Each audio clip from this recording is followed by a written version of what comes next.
Live from the Dr. Jerry Henderson Radio Complex, it's time for Card Guys. And now, here's your host, Anthony Schulte. Good morning! Thank you, Michael, for the intro as always, and welcome to Card Guys, Detroit Sports Talk, Season 3, Episode 2. Coming up today, we go over a busy offseason for the Detroit Pistons. Are the Tigers playoff bound? We focus on the potential wild card berth for a young and hungry team. Plus, we cap off our show with our Week 2 NFL picks. I'm Anthony Schulte, and joining me as always, my man, Mr. Ryan Donnelly. How are you all this morning? I don't think I've ever asked that in this show's one-year history. How are you? Good? All right, let's have a fun show today. Let's have a fun show. Also right next to me, Mr. Michael Rosenkranz. Busy day yesterday, even busier day today, but no better way to start with the show. Let's get it. Amen to that. And also joining us for the first time this season, our good buddy, friend of the program, Isaac Haffenden. How are we doing today? Doing good. Good to be back on here. Let's all have a good show. Have a good show. Exciting time. Let's talk about some sports, shall we? It's time to start with our 3 stars, our 3-star segment. Great idea by you, by the way, Ryan. Oh, thank you. We're going to start off with Isaac's 3 stars. So, Isaac, lead us off here today this morning. All right, my 3 stars. Let's start with Parker Meadows. The kid is playing some great baseball right now. That stint in Toledo over the summer did wonders for him. Even when he was on the field in April and when he's been on the field in August and September, the Tigers have been winning. Probably a coincidence, but at the same time, he is a very good ball player. He's becoming a good leadoff hitter, and Tigers go where Parker Meadows goes, and if this kid can be a star going forward, then we are in a great shape for the future. So I'm going to give 1 star to Parker Meadows. 2, I'm going to go Alex Anzalone. He was the best player on the Lions defense on Sunday.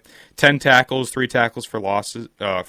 So he was all over the field, getting to guys, just being a very good presence on the defense. And my 3rd and final star, I'm going to go Jordan Mason of the 49ers. To have that good of a game with CMC out, 147 rushing yards and 1 touchdown on 28 attempts, so over 5 yards a carry. And he looked great in CMC's absence and giving the Niners a huge win against the Jets. All right. Thank you, Isaac. We're going to take a brief intermission here for the same reason as last time. This show's wonderful. Show stinks. I'll give my 3 stars while we're at it. My 3rd star is Jordan Mason, filling out the absence of CMC. He did wonderful. Like Isaac said, 147 rushing yards and 28 attempts and a touchdown. 5 yards a carry. That's pretty good. Filling the hole for CMC. I don't know when he'll be coming back. But Jordan Mason right now is a good alternative. Also, Elijah Mitchell being out for the year. That also helps too. My 2nd star is also Parker Meadows, who yesterday had a leadoff home run, 3 RBIs last night, 2 hits, 2 walks. It was a very, very nice outing last night by Parker Meadows. Like Isaac said, that Toledo stint during the summer where he got called down helped him out so much. And my number 1 star, it's the obvious. It's Creedler Montero. Come on. The first complete game since Spencer Turnbull's no-hitter back in 2021. 9 innings pitched, 3 strikeouts. I'm sorry. I don't think it was 3 strikeouts. 5 strikeouts, it was 5. 3 hits. 5. I'm looking at the wrong thing. 5 strikeouts, 3 hits, 9 innings pitched. One first complete game since Spencer Turnbull's no-hitter back against the Mariners in 2021. Yeah. Michael?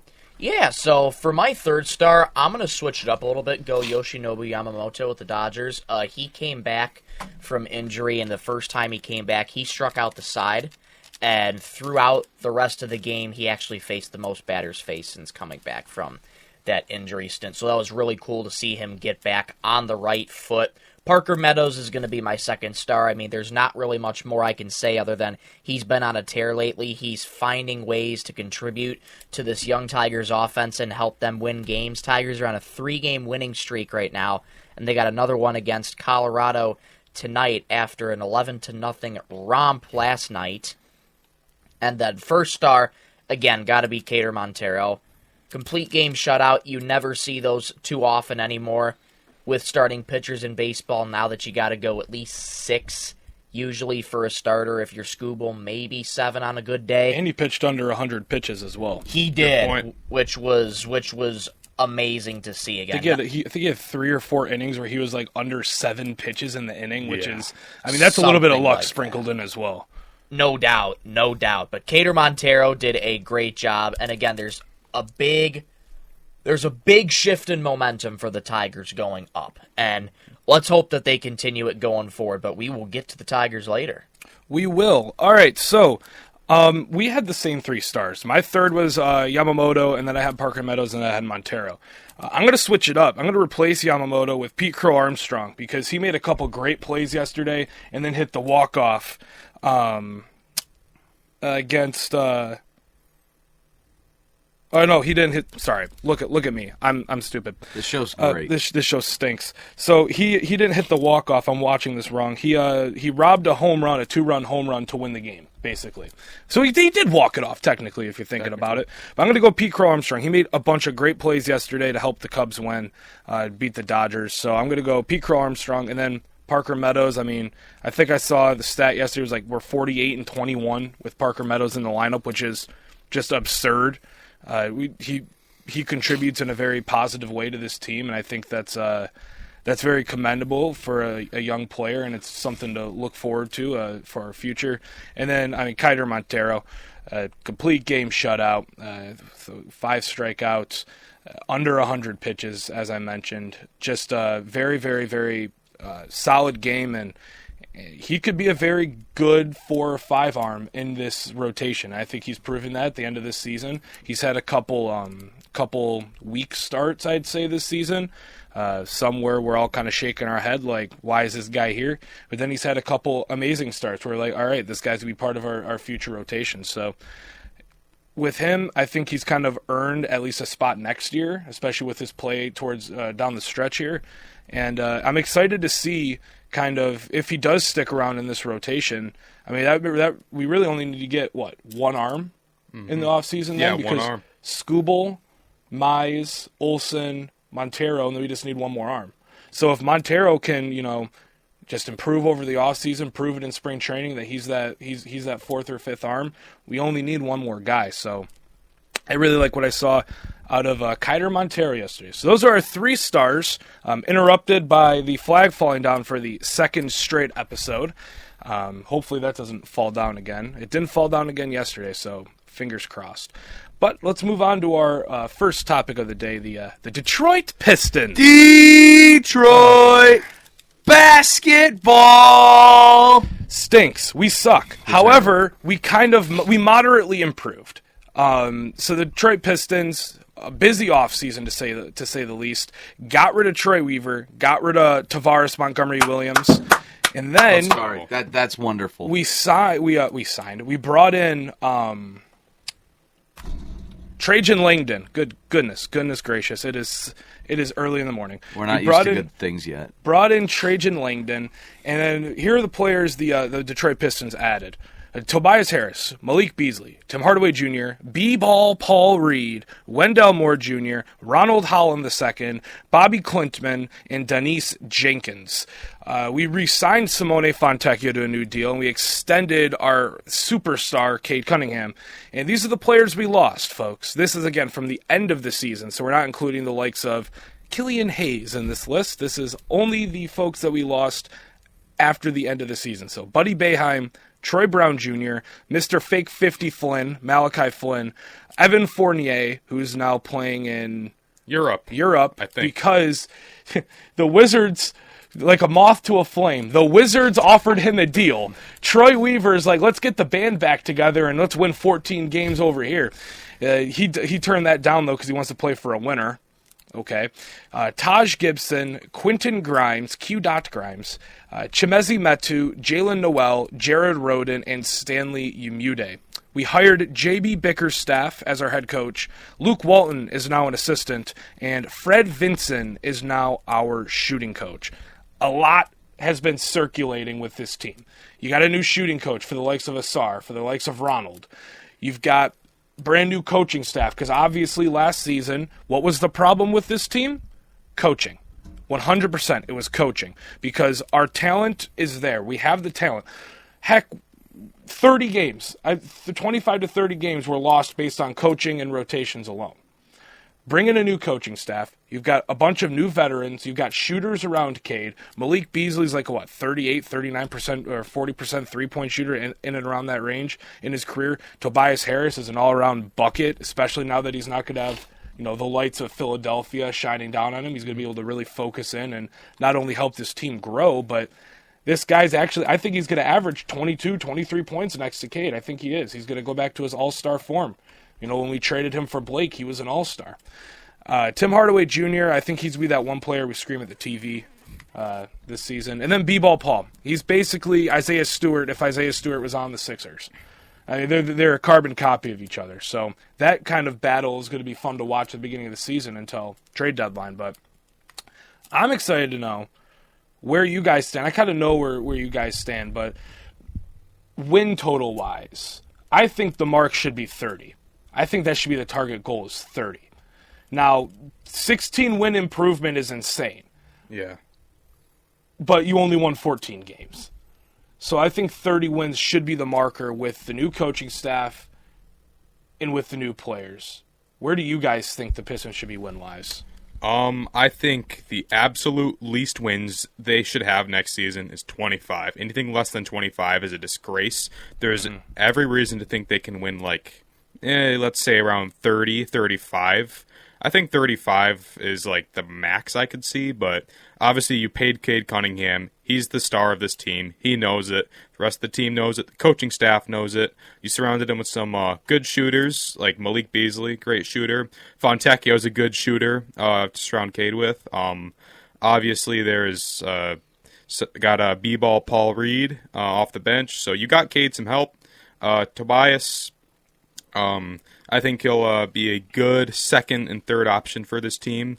Then Tim Hardaway Jr., I just have a gut feeling he's going to, be a little frustrating, dare I say, this year. But Mavericks fans are warning us right now. Yeah, and we've from got what some I've warnings seen, about Tim Hardaway Jr., so let's just let's hope they're wrong. But right. I like what the Pistons did this offseason. Wasn't too drastic, very quiet, under-the-radar, sneaky moves to where the average NBA fan will, let's say, underestimate the Pistons. But I think Bickerstaff's a good coach.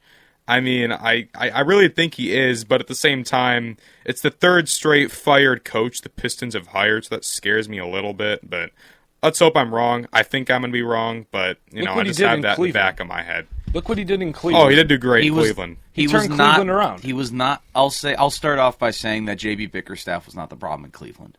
It was Jared Allen being hurt most of the year, Darius Garland being hurt most of the year. That's why they had that decline, and they didn't really have that chemistry together. Right. If all of them were healthy, JB Bickerstaff would still be employed in the Cleveland Cavaliers. I don't even consider him to be fired. Because I don't think he was rightfully fired. He didn't deserve to be fired. He didn't. That was a very poor decision by Cleveland's front office. Yeah, and a very great decision to pick up Detroit. Yeah. I watched his introductory press conference. That guy knows basketball. Unlike another guy I know that starts with a T and ends with a W. And his middle name starts with an M. TMW. Tavares Montgomery. Well, I think you guys get it. Yes. But Yes. listen, you can't turn a franchise around in one year. It's impossible. But the one thing I want to see out of this team is improvement. You got shooters. You got Beasley, who I know I said this in one of the shows in Season 2 that I really wanted Malik Beasley. 44% three-point shooter. Really good from the field. I think he shoots 40, 30, 70 or something like that. He's amazing. 40, 30, 70 or 40, 30, 90 or something like that. Hold on. 27 years old on a $6 million salary. I think he's going to be a steal. Well, he's going into his prime. That was a great deal by the Pistons. I feel like you're right from seeing from what we heard from Mavericks fans. What? I didn't mean to interrupt you there. It says Malik Beasley on ESPN, but it's followed by a headshot of Jaden Ivey. What? Once you come to the Pistons, On the your serious ESPN basketball organization. Once you come to the ESPN Pistons, your don't even respect ESPN bio will be messed up. No, Anyways, Malik Beasley's shooting splits for his career, 42.5, and that was right in the ballpark, 38.5 from 3. Last year on the Bucks, he shot 41% from 3. He had 44-41 splits there, so we got a shooter going into his prime. yes. His prime. His prime is of 27 years old. Hey, your And- prime in basketball is 26 to 28. But obviously, I don't. From what I saw Tim Hardaway at Michigan and what I saw when he in his rookie year, I don't know what to think of Tim Hardaway. From what I watched a lot of tape on him this summer, and I like it. I really do. With Tobias Harris, I know a lot of Sixers fans would trade him for a crumble cookie, but we don't. He's a terrible playoff player, but we're not making the playoffs Right. anytime soon. So Tobias Harris is a fantastic pickup. Although we overpaid him a little bit, I think that Tobias Harris deal is going to be great for us. Especially, it's 2 years. I feel like we're going to make the playoffs in 3. If we want to keep Harris and extend him on like a veteran maximum, like an extra 2-year deal like we did for Patrick Kane, a different sport but same idea, I feel like that's great. Now my question is, how do you structure this lineup? Because you got Cade at the 1, you got Beasley at the 2. I feel like you start Asar, Tobias at the 4, Dern at the 5. Off the bench, you got Sasser at the 1. Who do you think 1 will be? Marcus Sasser's not a point guard. Like, I'm the biggest believer in Marcus Sasser. I've put a lot into my Marcus Sasser card collection. I'm a big believer in him. I'm probably the biggest believer in Marcus Sasser. However, what we saw last season in his very up and down and limited minutes, and what we saw in the Summer League, granted it's a Summer League, but still, facilitating is something that you need to do regardless of the level you're playing at. He can't facilitate right now. And I think, especially at the start of the season, it's not your time to experiment with him facilitating. You need a facilitator off the bench. That's Jaden Ivey. Jaden Ivey is going to be the point. He's a point guard, and so is Cade. I'd say Cade's a point forward. Maybe he'd be better at the small forward if we can get like a veteran point guard next offseason. However, Jaden Ivey is a point guard. He's not a shooting guard. He can't play off of Cade. We figured that out very, very, very clearly last season. Jaden Ivey is the backup 1. Now, you could still be a very good player, and you could still be one of your team's best players if you're coming off of the bench. Just because you're coming off of the bench doesn't mean you're bad or anything. Yeah. Jaden Ivey is a backup 1, because if he can facilitate the bench, right, you put Sasser at the 2, you have Simone Fontecchio at the 3, you have B-Ball Paul / Isaiah Stewart at the 4-5 combo. You've got a team where off the bench you have facilitation, and in the starting lineup you have facilitation. And heck, we've seen Cade and Ivy work minimally, but they've worked. If you want to put them in a lineup together, you could put them in a lineup together. You could throw them in a lineup for 4 or 5 minutes, see how they play off of each other. I think you nailed the starting lineup on the head. It's Cade Cunningham, Malik Beasley, Asar Thompson, Simone Fontecchio, and Jalen Dern. What about Tobias Yeah. Harris? I'd say Tobias Oh, not Harris Fontecchio, over Tobias Fontecchio. Harris. I meant Tobias Here's Harris. the at the thing. 4. I'll say something about Asar Thompson. If Asar Thompson is over a 25% or in the ballpark of 25% from 3, he's going to be one of the best 3 and D players in the NBA. I wouldn't say best 3 and D if he's at 25%. He's got to get if you're one of the best 3 and D players, you have to be at least 36 or 37%. Improved shooting and the way that he's already playing defense, he's going to be up and coming of one of the best. I meant that. I didn't mean he's going to be the best off the dot, because I think Jimmy Butler is the best 3 and D player right now in the NBA. But, I mean, to your point, I did say Marcus Sasser. I still believe in Marcus Sasser. From what we saw in Summer League, he wasn't trying in Summer League. They just were trying some stuff out. If we're going to continue off the bench, I believe it's going to be Sasser, THJ, Fontecchio, Stewart, and B-Ball Paul. Where's Ivy? Traded. What do we get in At return? the start now? of the season? You think he's traded before the start of the season? I think you got to run some kinks in training camp. You got to run. Who's going to be the backup 1? Who's going to be the backup 5? I think the only way you trade Ivy right now with this team is if it's for Zach LaVine in a first, because that's the only way you're getting value from him. No other team is taking him on and giving you value. If you're trading one of your young assets like Jaden Ivey, who has the potential, you need to get value. The only team that'll give you value is Chicago. and they'll give you a first-round pick, and they'll give you Zach LaVine. And I'd like to get someone like a Javon Carter who could still facilitate the bench, and you give up someone else like as much as I like him, Bobby Klintman, he's a very good player. You could throw in one of your young guys that are kind of expendable, Denise Jenkins. You could throw in one of your young guys that are expendable, get a playmaker off the bench. I completely forgot about THJ. I knew there was somebody I was forgetting about, but I think he'll be out of the rotation by November. I really Really? Surprised me. I really don't. I don't think he's going to be that great. I think he'll be fine. I mean, I honestly think we should have kept Quentin Grimes, but He's got potential, I mean, He just doesn't have a spot with his team. right? right? And we got picks from it too. We did Yeah. get picks from him, but like obviously Trajan knows something. We're just kids that yap about sports. Yeah. They We know don't what know they're what's doing. happening behind the scenes. Trajan Landon probably had a plan already in place Yeah. for what he wanted in this offseason, and I feel like Tim Hardaway is one of those guys. I feel like he could blossom under a team that has no expectation, instead of going from a reigning Western Conference championship with all that pressure going into next season, where he doesn't have that expectation to perform as well as he did in Dallas, so he's going to Detroit for a fresh start. Henceforth, this is why I believe in Tim Hardaway Jr. I just think because of the no expectations and all the Mavericks fans always clowning on him, I feel like all these Detroit fans that have heard things about Tim Hardaway, I feel like they're going to be blown out of the water, and he's going to be like a solid 13 to 15 points per game scorer off the bench. Well, if he's playing at the 3, so let's insert him at the 3, right? So you got Ivy, you got Sasser, you've got THJ. I think that becomes now you have to start Ron Holland in the G League. I agree. Yeah, Along with And Denise Klintman. Jenkins Yes, and certainly Bobby And G League Bobby too. Clinton. Your That'll young be- guys have to have time to develop. Yes. Because these Yeah. are just prospects that need at least, 3-4 years to develop. Especially Ronald Holland. I mean, Ron Holland's a project player. Great potential, but he's a project. I think he needs to start in the G League. and the reason why you picked him is because you have Fred Vincent. Because Yeah. if he develops a 3-point shot, let's say Ron Holland develops a 3-point shot, he is going to be like a Kawhi Leonard type player, Yeah. 3-and-D type player. Scary for his thought. career. It is. He's going to be the best player out of this draft. This draft is hot trash. This draft is garbage. Who's the best player in the draft right now?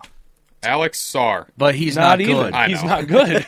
I think Zachary Richesher is probably not going to be great at I don't all. even know how to pronounce his name correctly. Zachary Richesher. Richesher. We'll figure it out if he ever becomes a star. I think he won't. The best player in this draft is Dalton Connect. Unfortunately, I can see it. I mean, who else is there? I mean- he showed the most potential in the summer league. I mean, quite Right. frankly, you could say Ron Holland has one of the highest ceilings in this class. And that's why you Reek pick him at Ferran. 5. Yeah, even before the draft, he was mocked at like 1 or 2 overall. His So last year at this time, he was the number 1 overall prospect. So I mean, I think you're going off of that. You're going off of, you have Fred Vincent. He turned Herb Jones into a 3-and-D star.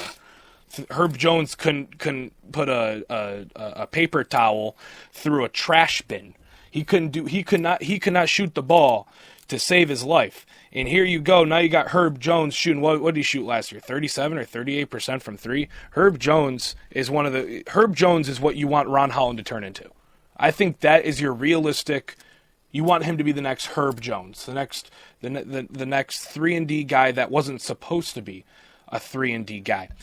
When you're looking at, you put THJ in there. I think if you slide THJ in there, now you have a competition because Simone's going to play the 4. Now you have a competition between B-Ball Paul and Isaiah Stewart, who's going to be sharing those backup center minutes. And it's just going to be simply who outplays the other. Mm-hmm. B-Ball Paul's cheaper. Isaiah Stewart has more experience with the team. B-Ball Paul knows how to win in the playoffs. He's played in the playoffs. He's under the tutelage of Joel Embiid. Isaiah Stewart's kind of been on his own in that front. He hasn't really had a mentor. I think it's very likely that Isaiah Stewart's gone by February, along with Jaden Ivey. But if Jaden Ivey was to get traded, he would have been traded by the draft. If this front office was going to trade him before the season, it would have happened before the draft to get draft assets for that draft and for future drafts. If you trade him right now, the only reason is because the Bulls call you and they overpay to get rid of Zach LaVine. And even then, Zach LaVine has looked good, so I think the Bulls are going to kind of stick with him. yeah. But if you're trading Jaden Ivey, that's happening a long time ago. You're starting the season. Jaden Ivey, hopefully he's improved. He's got a lot of potential still, even though, everybody was misused last year. That's the thing that sucks about this team right now is you could look at this team and you could look, okay, Jaden Ivey, he looked like one of the best young guards in the league for stretches last season, but he also looked like, why is he still on my basketball team for stretches? Marcus Sasser, if you go on his ESPN or Basketball Reference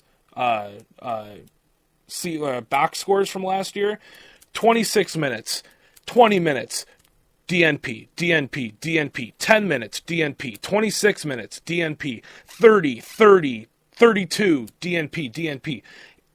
It's so inconsistent, and that's not how you treat a rookie guard. Mm-hmm. And that was the problem with Monty Williams last year, is his rotations and his minutes were abysmal. I'm done. And I'm glad Bickerstaff actually understands the concept of spreading out your two young star guards, have Ivy come off the bench and Cade start. So I think, based on his press conference, I think JB understands how important it is for both of their developments, and I really hope he actually makes the right rotations that help all the young stars somewhat reach their potential to the best ability that they can. And he's not here for money either. Right. JB knows how to space the floor really well, but at the same time, he can run a very poetic offense. Mm-hmm. And that's what this team needs. Like, it's nothing hard like Monty did that, that don't care, I'm going to throw my hardest offense out there for these young guys that really haven't had any NBA experience yet. JB knows how to deal with young talent. He did in Cleveland. And he's really good at spacing out the floor and helping Cade Cunningham space. And he's also really good at he's a really good offensive coach. That wants to be here. He wants to sign with Detroit. You didn't have to pay him all the money in the world to come here. Right. And he got him on his press conference, I'm here for the cash. Yeah. Right? Like, that's, I think, the big thing. Yeah. Yeah, that's the big thing that you got him for 4 years, blew too, me which is away. great. Yeah. Hopefully more. Yeah. Hopefully more than that. Yeah. My biggest thing with this team, again, there has to be expectations to improve. Mm-hmm. Pistons fans are tired. Such as the gentleman to my right, on your left. This is such a rough stretch of basketball.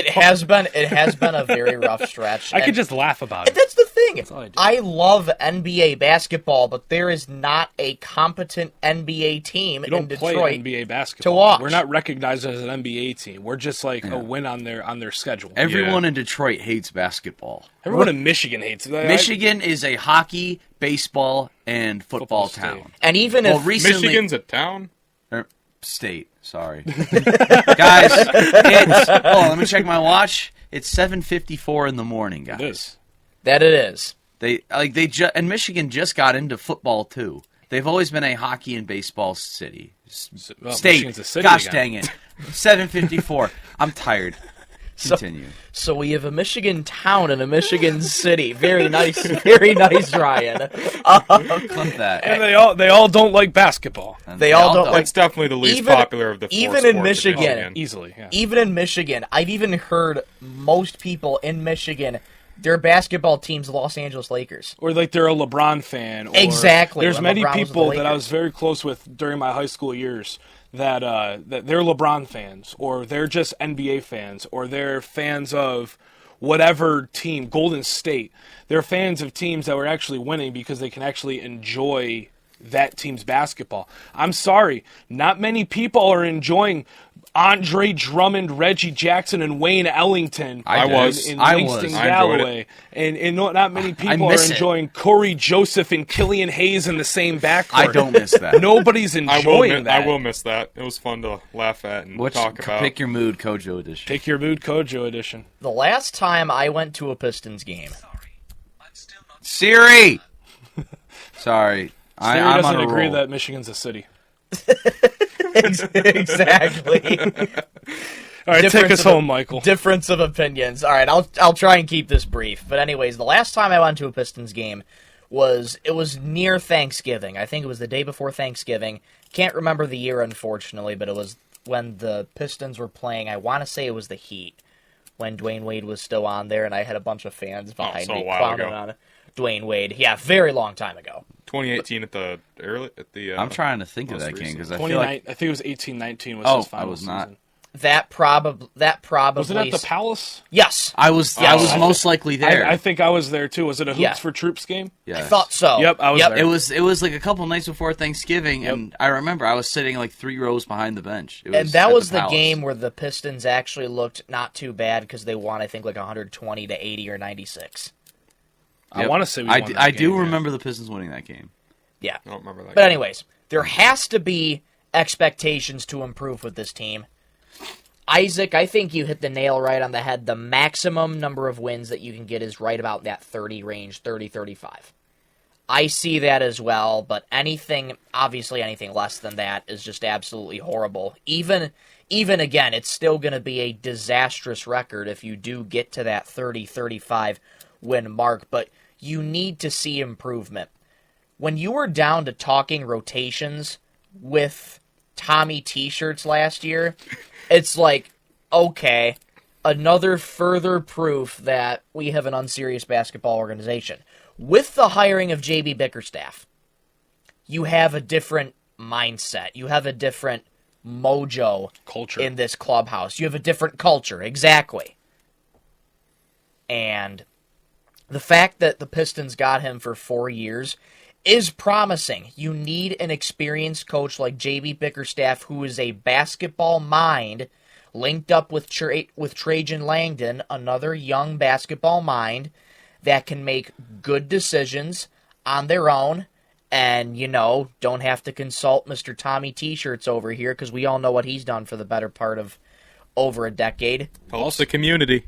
Yep. He does. Exactly. You also have to think about how many head coaches has Cade Cunningham had? Three. 3. in 4 years is pretty terrifying. That is Yes. not how you develop talent. That's not how you develop a superstar. You need a consistent culture, a consistent head of the table, a consistent tribal chief. Sorry, you need consistency at the front of the bench, and hopefully that's JB Bickerstaff. Hopefully he's here for more than 4 years. You need consistency, and this team has not had. And that's what's also killed this team is that you have so many different. I mean, how many playbooks has this young team had to learn in a summer? Too many. Like, that's not how you develop. They're not developing their talent. They're learning a brand new playbook every single summer. That's another part of the problem. Yeah, just to close out some of my thoughts, I want to pick your guys' brains about potential trading because I go back to when the Pistons first got Blake Griffin. Best day of my life. I remember that I was playing Madden. I When was at my I- grandma's house. When I think about it, that contract at the time, it was such a tough spot because when I first looked at it, and for a long time I said, this is not a good contract because it was, I think, 4 years for like $35 million for an aging, for a veteran. Yeah, it was like But 32 and a half. The biggest thing for Blake Griffin at that time, he was very injury prone. He had a couple surgeries on his knee. And at that time as well, the Pistons had given up too much to get him. They gave up Tobias Harris, and I think they gave up, Avery Bradley. Avery Bradley. Boban Marjanovic, a first-round pick and a second-round pick. Tobias First round Harris. pick became Shea Gilgeous-Alexander, correct? Yep. I think it was Exactly. Shea Gilgeous or Miles Bridges. Because I remember the pick was tossed around between the Hornets and the It was and tossed the around. Sixers. By I think it So- could have been Mikal Bridges, too. I think the biggest thing when it comes to trades, you got to be smart with who you're giving up, Yep. and you got to listen to deals. You don't want to be giving up any more of your draft prospects than you already have, because I don't think we barely have any draft assets. No, I at mean, this that's why we point. traded Quentin Grimes Yes, for those 2 to seconds. try and get some assets, those 2 second-round picks. And we still owe New York a first-round pick in Yes. the next 3 years. Thanks, Troy. So we either have to trade for that pick back or we need to get other first-round picks to kind of make up for that because at some point we're going to have to give them our first-round pick. And obviously you don't want to have them cash in on your terrible seasons and your top 5 picks. So, I mean, I think we should have traded for that pick back, but regardless. Yeah. I think just to close it out, there needs to be improvement. Yeah. It's such a repetitive thing because we say it every year, but now that you have someone that is not here just for the cachet, and here for actually trying to develop the Pistons back into a semi-decent basketball team, there needs to be improvement. Bottom line. And I don't want to be too pessimistic about JB Bickerstaff, but he might be in for a ride here. He's going to be in for a ride. I mean, this is a easy task.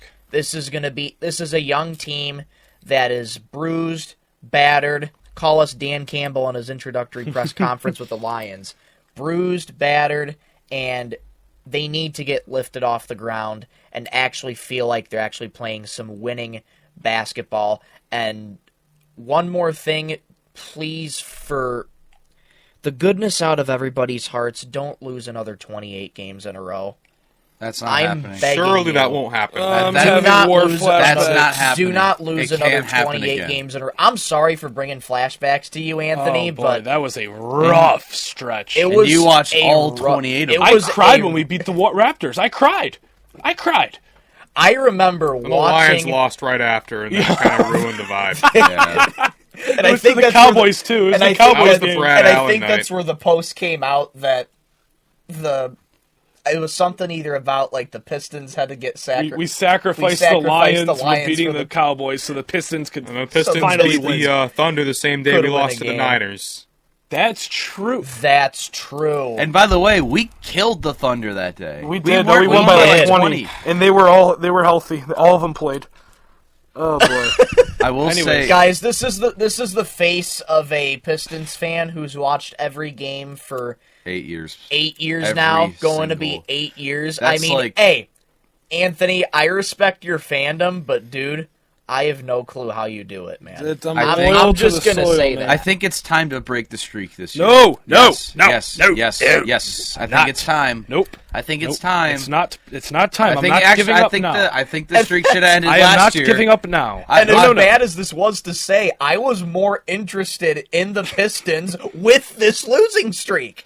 It's I awful. think the of me entire to say- country was. Yeah. Exactly. We It's made, like we made ESPN for all the wrong... now last year it's like that losing streak, you are as bad as the process Sixers. Yeah, I'll put a button on this segment with Put a this. button on it. Just to put a button on it. Can't compartmentalize. I think- Must compartmentalize. Hold on. I have a point. I have a quick point I'd like to make. I don't know if it was you or you that said it, but that nobody goes to the games to see the Pistons. I can confirm that because the first game you and I went to was against the Sixers during Christmas break. No one was there. No one was there. No. I went to the game against the Mavericks this past year. No one it was was during there for spring us. break. No one's there. I want to say it was 90% Mavericks fans. And no one's going to be there at Breslin Center for the Pistons. Nobody... Except for us. We will be at the Breslin Center might be the only October ones 8th. cheering for the Pistons. Detroit Pistons, Phoenix Suns. We will Preseason. be there. The only 3 people there cheering on the Pistons. Yeah. And I'm gonna be honest. I thought I was the biggest fan I knew until I met Anthony, and I have so much respect.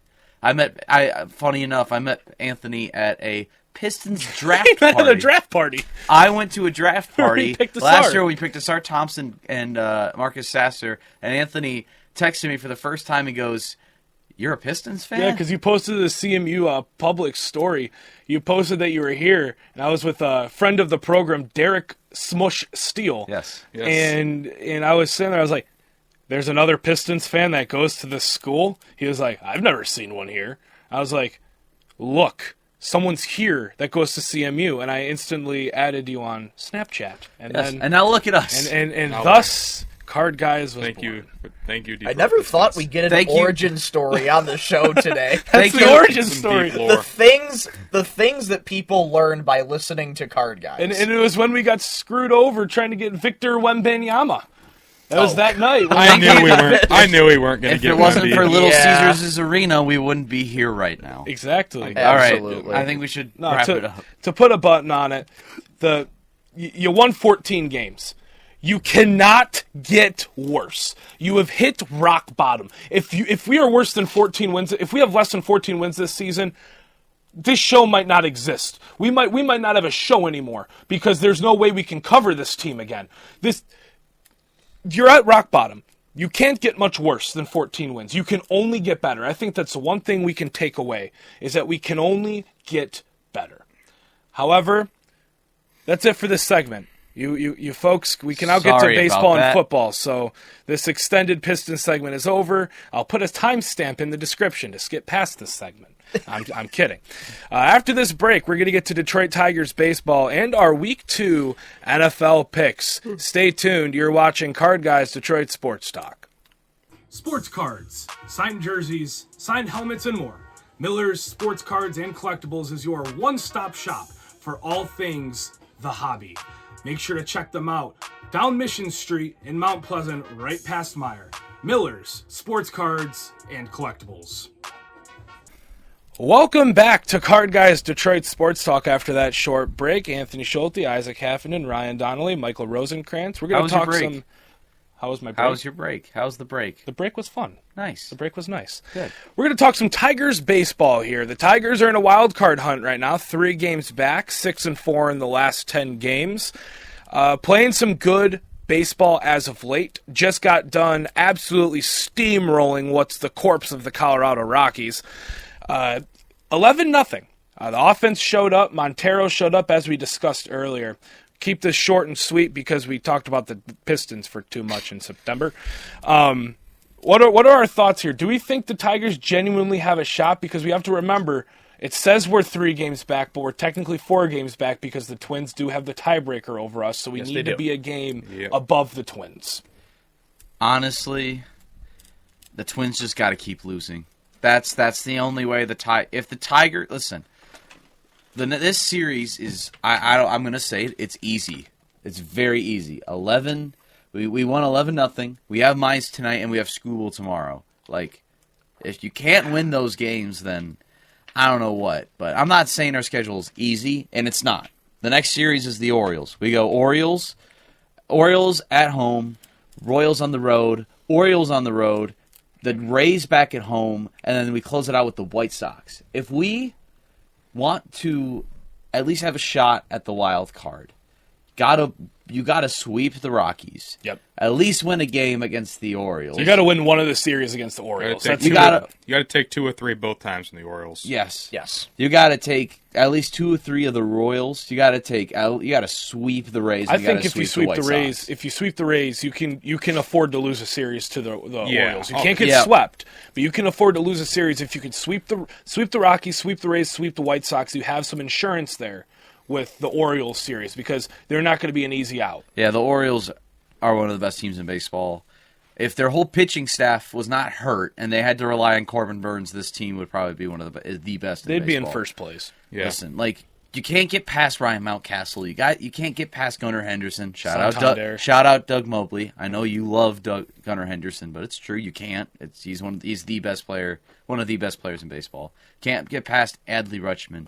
You got all these Anthony Santander, Cedric Mullins, all these guys are in this offense is insanely talented. Yeah. Isaac brought up this point yesterday, and I'm gonna steal your point if you don't mind. That's fine. You gotta move Scooball to one of the Orioles games. Have at least you can afford a bullpen day to one of one of the Rockies games. Preferably the one tomorrow. Move Scooball to one of the games against the Orioles.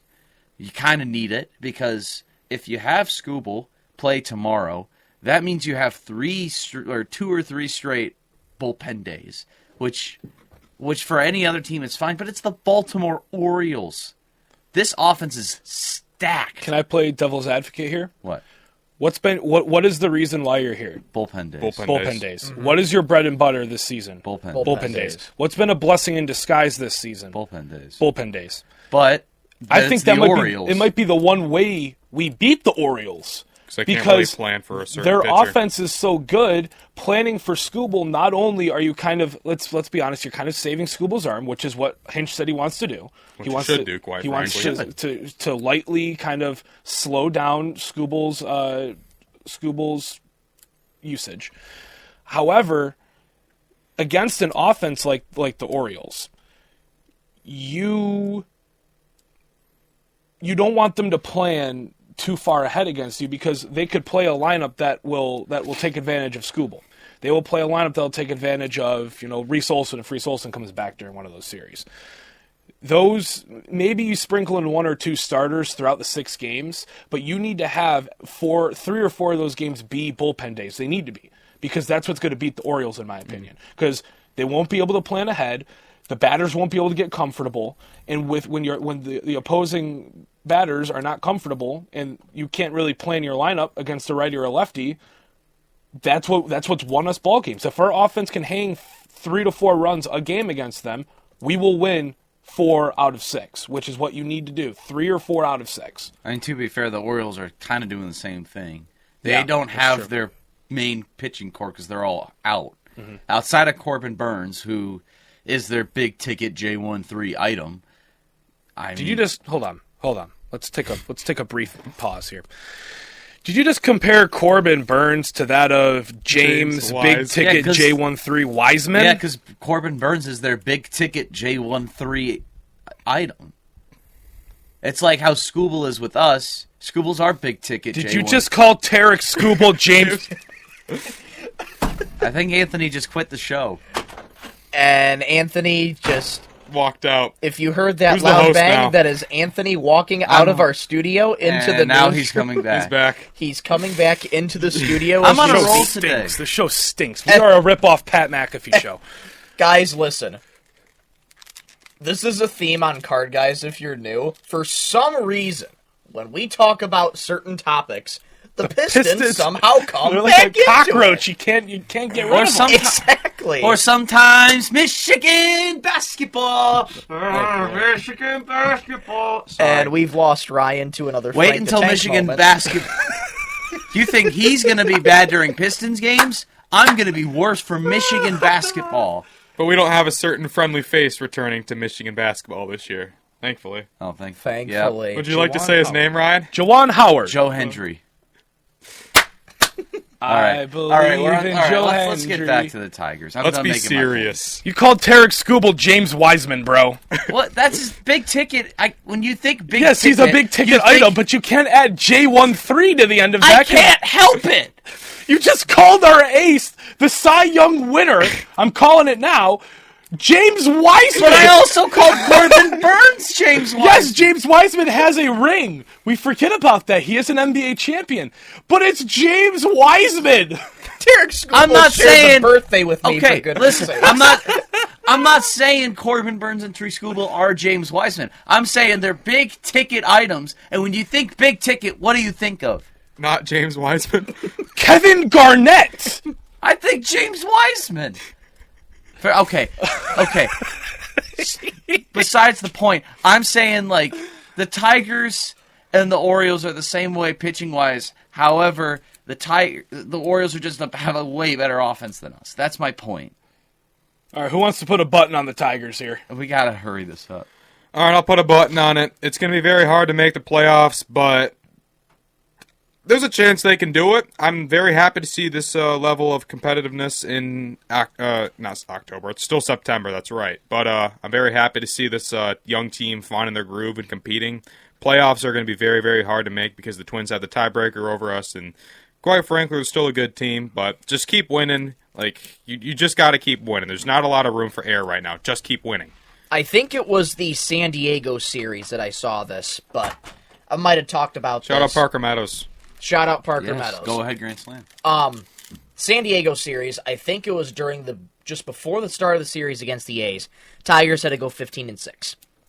Right now, you are 17 games away from the regular season ending.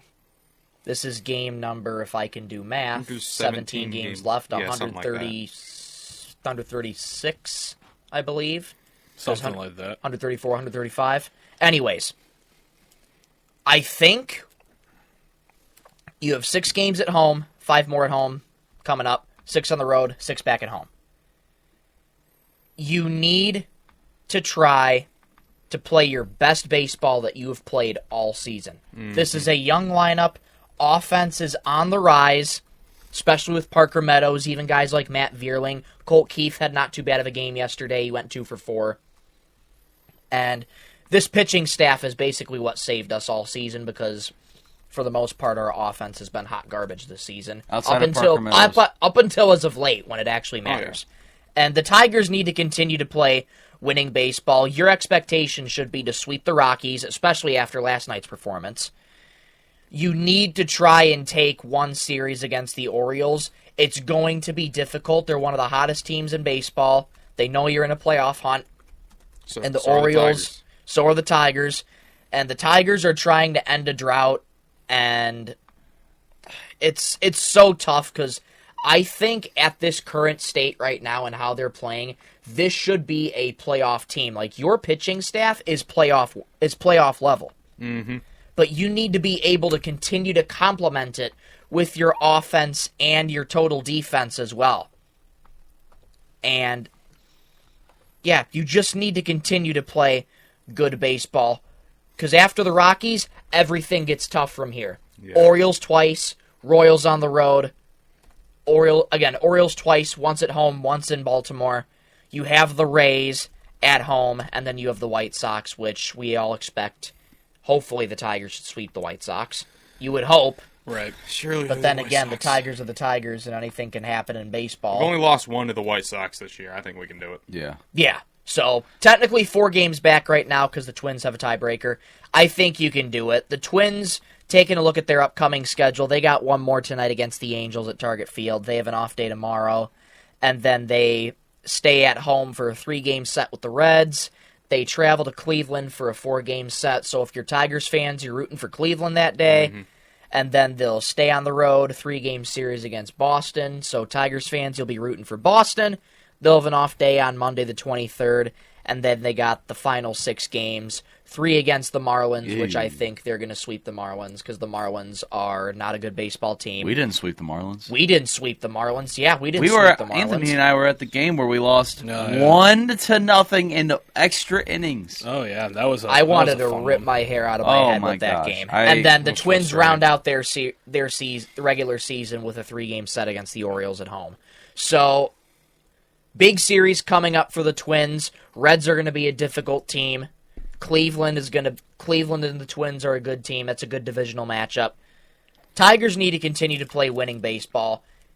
Isaac put it on the head. Keep winning, and that's all you can do. Find ways to keep winning. There's not much margin for error right now. No, not at all. Don't let the Tigers get hot. That's what they've said all year during these winning streaks. It's just don't let the Tigers get hot. But they did. They did, and then it's happening again. So, all right, so that's going to wrap up our Tigers segment here. Some good discussion there. Now it's time for our NFL Week 2 picks.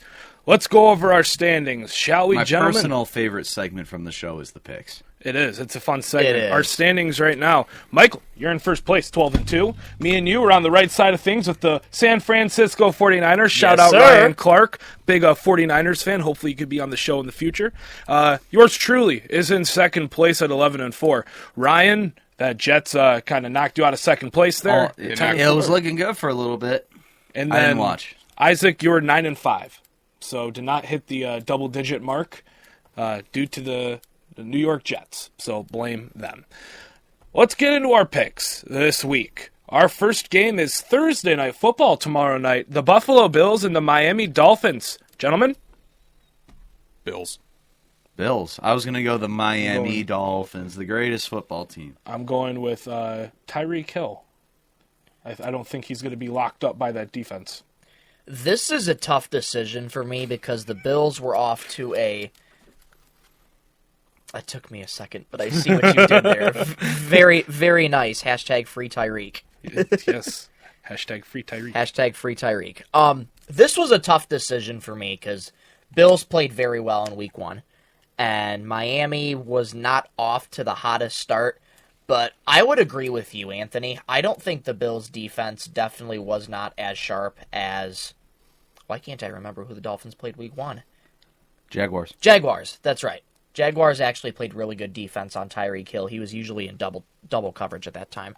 I'm going to stick with the Dolphins here. I definitely respect Isaac's pick with the Bills. I think it's going to be a tight game. Josh Allen can be the better quarterback in the game the Bills win. He just has to outplay Tua. No doubt. All right, so are we all picking... So you're picking the Bills? Yep. Dolphins? Yep. Michael, Dolphins? Dolphins. All right. So our next game, the Saints and the Cowboys. Ladies and gentlemen, the Anthony Schulte upset of the week is back. Oh, no. New Orleans. New Orleans. Yes, I'm picking New Orleans, and here is why. They looked incredible. Granted, it was the Panthers. It's the Panthers. It was the They Panthers. looked incredible. Their defense looked good. Their offense looks sound. They look like they're in sync. Against It was the the Panthers. Panthers. I get it. However, I don't think Dallas is as good as we think they are. They had a pretty decent game. Dak didn't look as good as the scoreboard might indicate. He didn't look as good as he should have looked. I don't think the Dallas Cowboys get it done. I think the Saints, they go into AT&T and they take a win because Don't you mean Jerry World? yeah, AT&T Stadium. Jerry World. Jerry Yes, World. it is Jerry World. Jerry I call it World. AT&T. I think New Orleans, look, 9% of the folks in America have picked them. I think their defense is very good.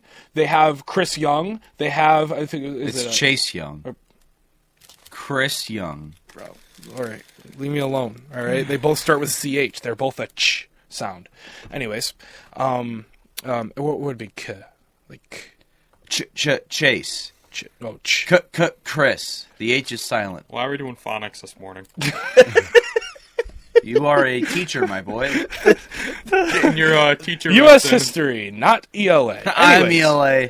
Anyways, Getting some reps in. I think the Saints, they'll do it. They'll pull it off. I think the Cowboys will take this game very lightly. I think the Saints are going to do their homework. I think Derek Carr looks like the better quarterback right now. I'm saying it. He looked great.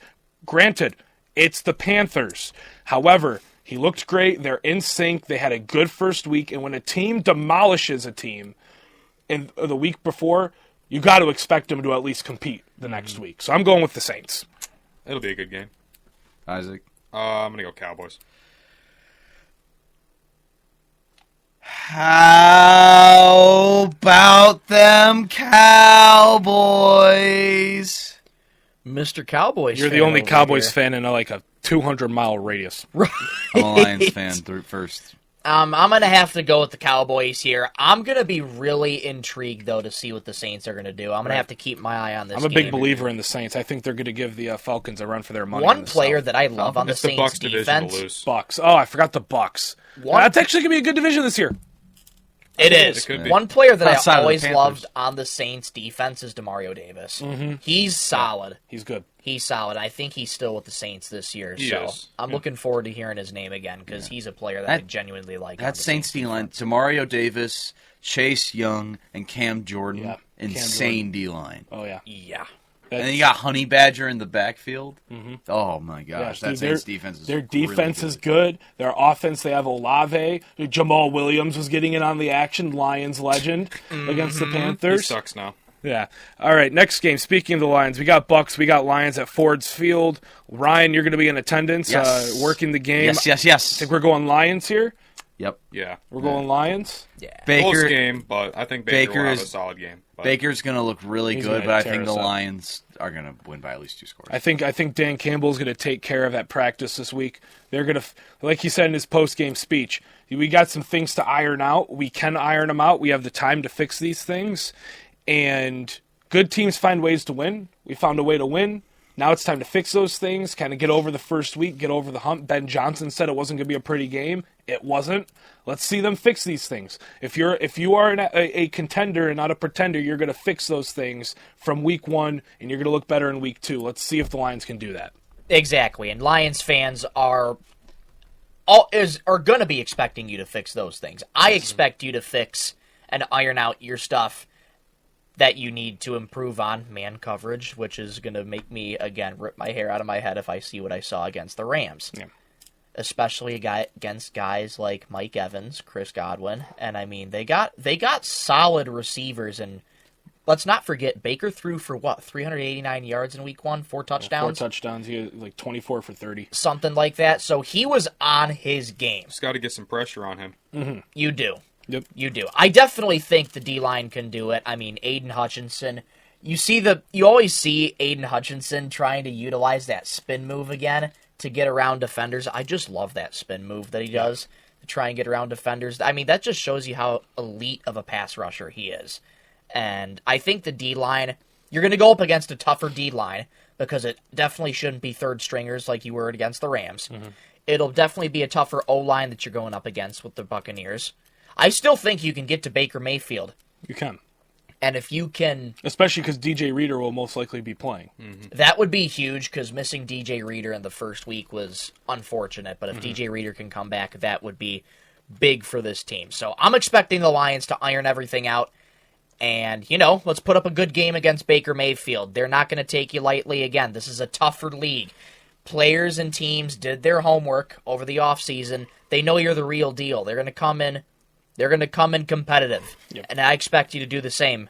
So, yeah, give me the Lions, though. So we all got Lions here. Yes. Yep. All right, let's move on. Colts, Packers. Give me the Colts. Colts. I got to go Colts here. All right, Jets, Titans. Let's give us the Jets. Jets, Jets. Jets.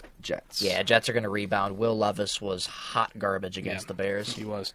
All right, Niners and Vikings. I'm going to go 49ers. 49ers. Niners. Seahawks and Patriots.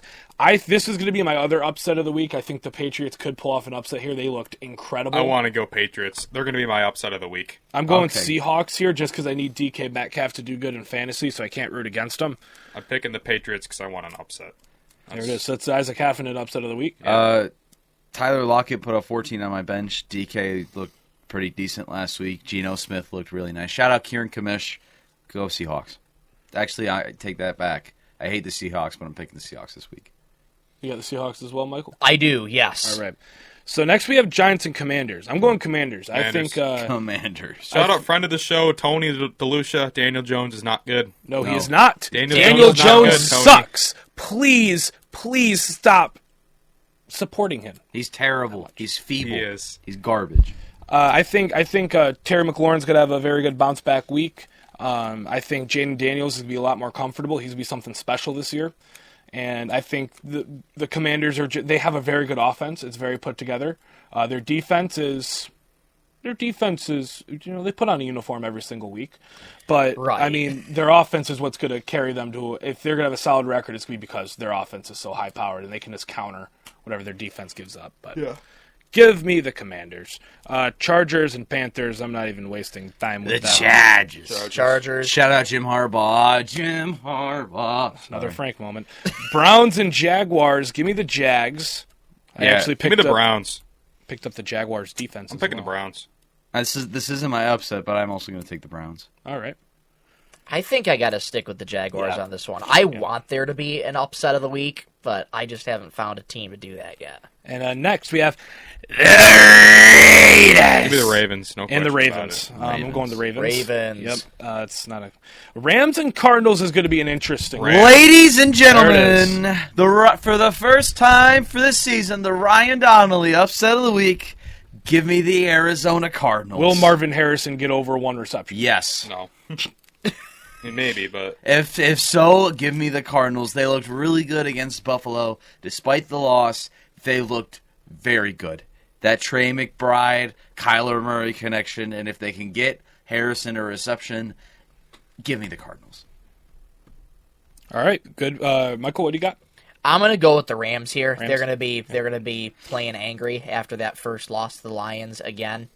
Although Matthew Stafford can no longer, unfortunately, win in Detroit, and who knows how maybe Kelly Stafford received her open letter to Detroit. He can't win when he's in a Lions uniform. He can't win when he's in a Rams uniform. We did give Matthew Stafford his flowers. Yeah. Which, last year we didn't because it was a playoff environment. But right. Lions fans, fortunately were mostly rational in giving Matthew Stafford his flowers. I mean, 12 years with the Lions, and he did everything he could. He really did. Yeah. He did everything he could. So he got his flowers, but Rams are going to play angry. Give me the Rams.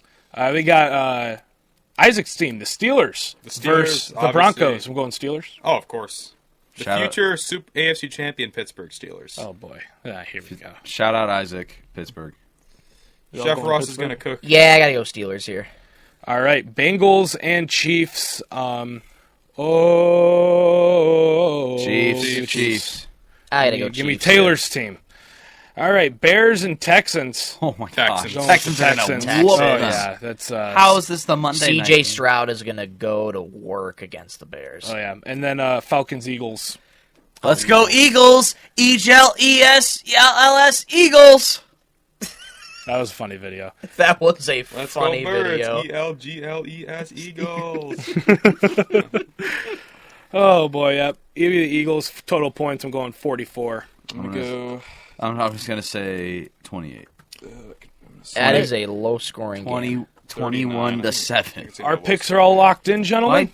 Yep. I'm going to go a little higher. I'm going to go Eagles and 48 points because Alan Lazard screwed me out of an exact point total last week on primetime. It was exactly 45 points that I predicted in the primetime game with the Jets and... Why am I blanking? Oh my 49ers. gosh. Jets and 49ers, yes. With Jets and 49ers, it was an exact point total of 45 that I had written. Alan Lazard decided to ruin that for me, and I'm just like, gosh darn it, man. So I'm going a little higher, 48 points, but my picks are locked in for the All week. right, picks are locked in. Picks are locked. That's all we have for today's show, folks. Thank you for tuning in to Card Guys, Season 3, Episode 2 on 101.1 The Beat and YouTube. Stay tuned for Monday's program, where we highlight these picks, see how we did, and we just see what else is going on in the sports world. Will the Tigers win some games this weekend? Will we gain some ground in the wild card standings? We'll find out. We'll talk about it on Monday. For my good buddies, Isaac Haffenden, Ryan Donnelly, and Michael Rosenkranz, I'm Anthony Schulte saying, so long, everybody. Love you, Mom and Dad. See you later this weekend, Grandma. Or see you tomorrow.